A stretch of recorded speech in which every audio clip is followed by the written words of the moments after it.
Hello friends, welcome to தமிழச்சி சமையல். இன்றைக்கி சமையலில் நம்ம என்ன பார்க்க போகிறோம்னா சன்னா மசாலா எப்படி பண்ணுறதுன்னு பார்க்க போகிறோம். இது சப்பாத்தி, பூரி, சோலா பூரிக்கெலாம் ரொம்ப நல்லாயிருக்கும். வாங்க எப்படி பண்ணுறதுன்னு பார்க்கலாம்.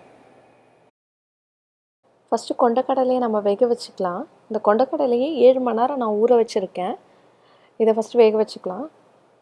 வேகிறதுக்கு தேவையான அளவு தண்ணியும் உப்பும் இதிலே சேர்த்துக்கலாம் நம்ம. அப்போ தான் அந்த உப்பு வந்து கொண்டக்கடலை இறங்கும்.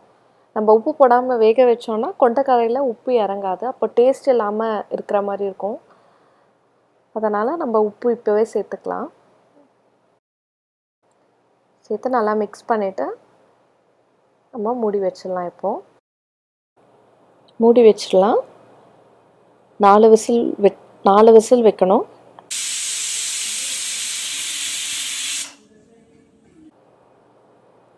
இப்போ விசில் அடங்கிருச்சு. நம்ம திறந்து பார்க்கலாம்.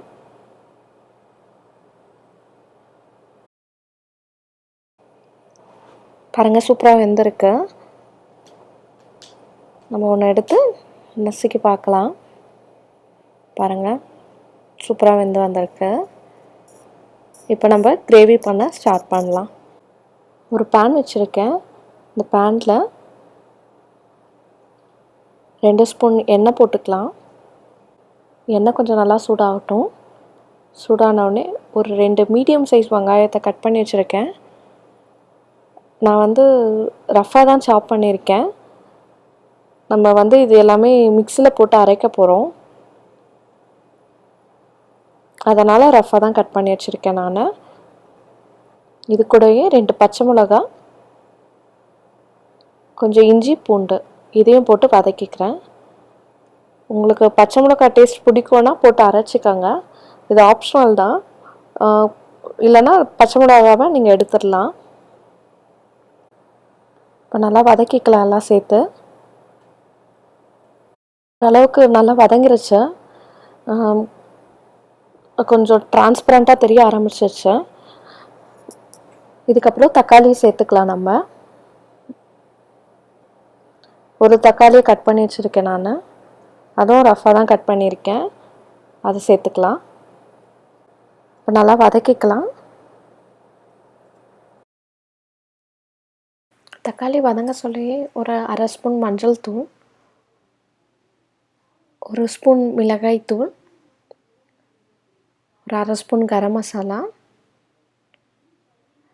1 ஸ்பூன் ஜீரகத்தூள் இதெல்லாம் சேர்த்து நல்லா வதக்கிக்கலாம். இப்போ பச்சை மிளகா நம்ம சேர்த்து அரைக்கிறோம். மிளகாத்தூளும் 1 ஸ்பூன் போட்டிருக்கோம். இது உங்களுக்கு காரம் ஜாஸ்தியாக இருக்கிற மாதிரி இருந்ததுன்னா உங்களுக்கு ஏற்ற மாதிரி நீங்கள் அட்ஜஸ்ட் பண்ணி போட்டுக்கோங்க. இல்லை பச்சை மிளகா அரைக்காமல் வெறும் மிளகாத்தூள் கூட மட்டும் போட்டுக்கலாம். நீங்கள் உங்கள் இஷ்டம் தான். நல்லா வதக்கியாச்சு. இப்போ இதை ஆற வச்சுட்டு மிக்ஸியில் போட்டு அரைச்சிக்கலாம். நல்லா ஆறிடுச்சு. இப்போ ஒரு மிக்ஸியில் போட்டு நம்ம அரைச்சிக்கலாம்.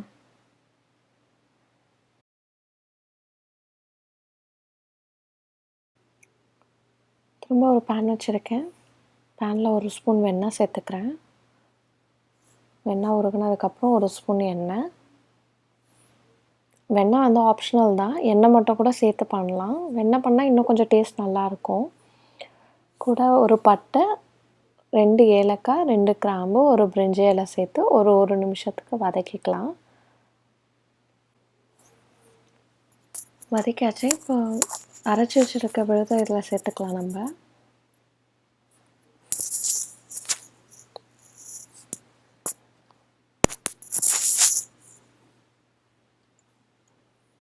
கொஞ்சமாக மிக்ஸியில் கொஞ்சம் தண்ணி ஊற்றிட்டு அதை போடுறேன் நான். நல்லா கலந்து ஒரு கொதி விடலாம். நல்லா கொதிக்குது. இப்போது கொதிச்சதுக்கப்புறம் நம்ம வேக வச்ச அந்த கொண்டக்கடலையே அதில் சேர்த்து கலந்துக்கலாம். அந்த தண்ணியை வேஸ்ட் பண்ண தேவையில்லை. நம்ம கொண்டக்கடையில் தான் உப்பு சேர்த்தோம். அதுக்கப்புறம் நம்ம உப்பு எதுலேயும் சேர்க்கலை. அதனால் இப்போ டேஸ்ட் பார்த்துட்டு நான் உப்பை சேர்த்துக்கிறேன். உப்பு கம்மியாக இருக்கிற மாதிரி இருக்குது. அதனால் நான் கொஞ்சம் உப்பு சேர்த்துக்கிறேன். இப்போது சேர்த்துட்டு கலந்து விட்டுடலாம். கலந்து விட்டு டேஸ்ட் பார்க்கலாம் எப்படி இருக்குன்ட்டு. .